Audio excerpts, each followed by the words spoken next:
Hi, welcome to our mini-series on digital strategy. All of the content is based on the Digital Masterclass we run for our clients at Flow City offices in London. If you missed out, this series will give you a taste of what was covered. Ready? Let's start. So, what is strategy? It's outsmarting your competition. In this video, I will share a quick overview on what to consider when building a strategy. I cannot guarantee that you will sell millions of products straight away, but there are some tried and tested tactics you can employ to increase your chances of success. Digital has transformed the way products are launched. There are products out there that are solely present online from day one and which became a phenomenal commercial success. This is exciting news for those of you who find Google Ads and social media appealing. But pay-per-click and social selling has become a crowded place. This means it can become really expensive to gain meaningful exposure. But despair not, there are new channels emerging, and we are here to share with you some valuable tips and tactics to help you win. In this series, I will go through product lifecycle. I will reference to target audience and customer journey. So if this is something you haven't done yet, please look out for the links at the end of the video, because you will need your target audience and your user persona well defined to ensure you are positioning yourself in the right moment of your product lifecycle. Deciding where you are on the curve will ultimately determine the channels that are most likely to work. I will share with you pros and cons of each channel and help you choose the best path to success, and then set metrics to ensure you stay on the critical path. There are 5 main stages of product adoption. Each product is invented, introduced, and then adopted by different groups of customers as it goes through growth, maturity, and finally decline phases. This is called product lifecycle. Each of those stages has its opportunities and pitfalls. The first one is innovation. Products in this phase are discovered by enthusiasts. This group is not too price conscious. You can price your innovation high, and you should, as you will need every pound to reinvest later on. Price as high as you think you can get away with and enjoy first moments of traction, meaning sales. Every product will secure their small circle of enthusiasts. Don't believe me? Go to any of the crowdfunding platforms and you will see what products are getting supported. Not all of them will reach their target or become a commercial success, but there is always a small group backing even the wackiest of ideas, just because they are new and different. So it is really important in this phase to talk about why you are different, what's the invention, and why you are better than anything out there. This is your USP, your unique selling point. You need to focus on that in all of your communication. Enthusiasts love discovering things. So as soon as you become better known, it loses its appeal. They are also highly forgiving of bugs or delays in delivery. And if your product is fairly decent, they will rave about it on the internet and to their peers, giving you all important word of mouth. It is therefore important you have some good presence online, so it is easy for the enthusiast to reference you. Your website doesn't have to be perfect at this stage, but make sure there is information about the invention. Video content works great and has the potential to spread quickly and perhaps even appeal to some of the early adopters. And that's the second group, also referred to as visionaries. Customers in this group expect a more finished product and are sensitive to a customer service.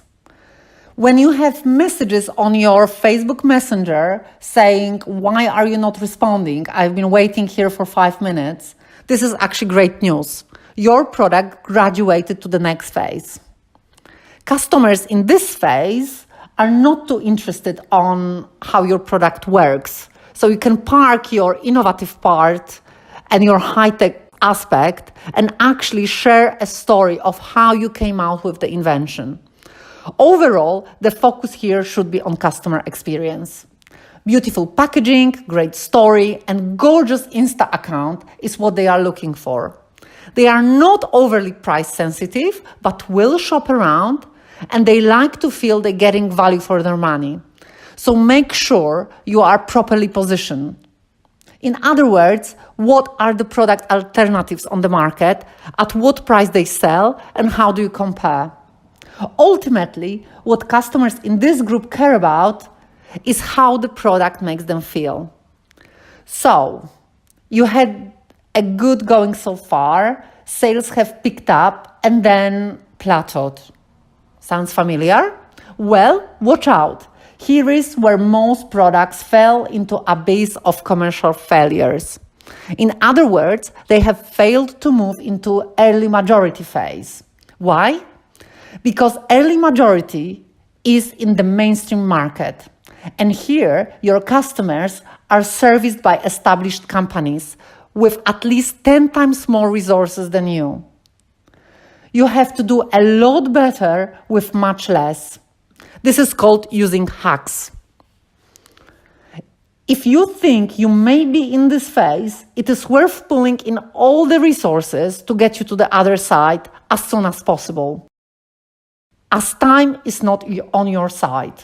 My advice, before you do anything, read Jeffrey Moore's book on crossing the chasm, and hope to see you on the other side. Welcome to the mainstream market. Here you are greeted by the pragmatic group called early majority. How do you know you have crossed? Look at the change of behavior in your customers. Has performance, ease of use, and return on investment suddenly became the deciding factor? Practicality, low running cost, intuitive design is high on their priority list. So let's look at some examples of customer behavior.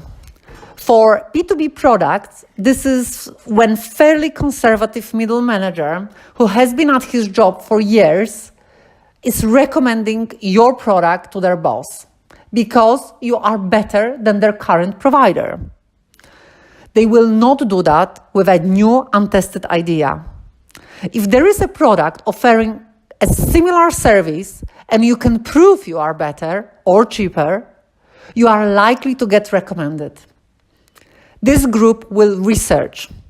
Now, remember innovators? Pragmatists value their opinion. So all the great write-ups and testimonials you received early on will now become really handy. Case studies showing how innovators are using your product are currently your biggest asset.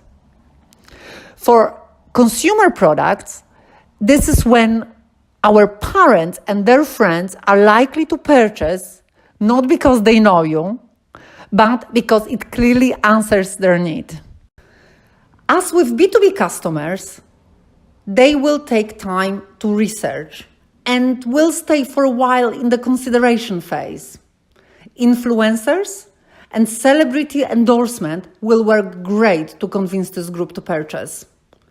This is the best phase, so enjoy the ride and get ready to fight your competition for the market share, because the next phase is to win the last meaningful customer group, late majority. How do you know you are in this phase? This is when the naysayers who initially thought your product is not going to work and they weren't buying are now starting to buy. But the overall demand for your product is declining. Here, established market players are offering aggressive discounting, and there are new Me Too companies being launched almost every week. The competition here is fierce. There are also laggards, but we ignore this group because there is no marketing tactic that has ever been invented to convince laggards to switch. Those people still think that Uber is just a phase and cannot understand what's wrong with calling the local cab office. So, where on the cycle are you? Let's look at different channels which you should be shortlisting. If you are going to market with an Alexa-enabled fridge that orders food automatically based on what's running low, you should be marketing to enthusiasts. Content here is the most important channel. So invest in great videos that showcase your product, share use cases and footage from trials. Events will also work well, as will any localized activity. And a trial will mostly be run locally, limited to one neighborhood. So use events and hyper-local marketing to build your profile. You should be the talk of the street. Use events to network and meet your enthusiasts, and use this as an opportunity to find some early adopters.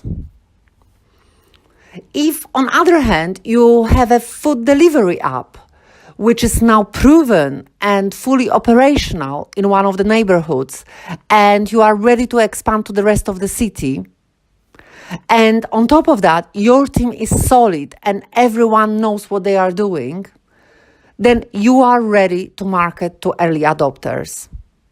Local press, hyperlocal out-of-home, and community are your best bet. Use this time to research well into online, both paid and earned, as you will need those well tested for the next phase, which is the chasm. In this phase, you will rely on growth hacking to help you win market share and graduate to mainstream market. Once over the chasm, you will go national, and therefore you will rely on mainstream media with national footprint. Direct mail and out-of-home are great for this phase.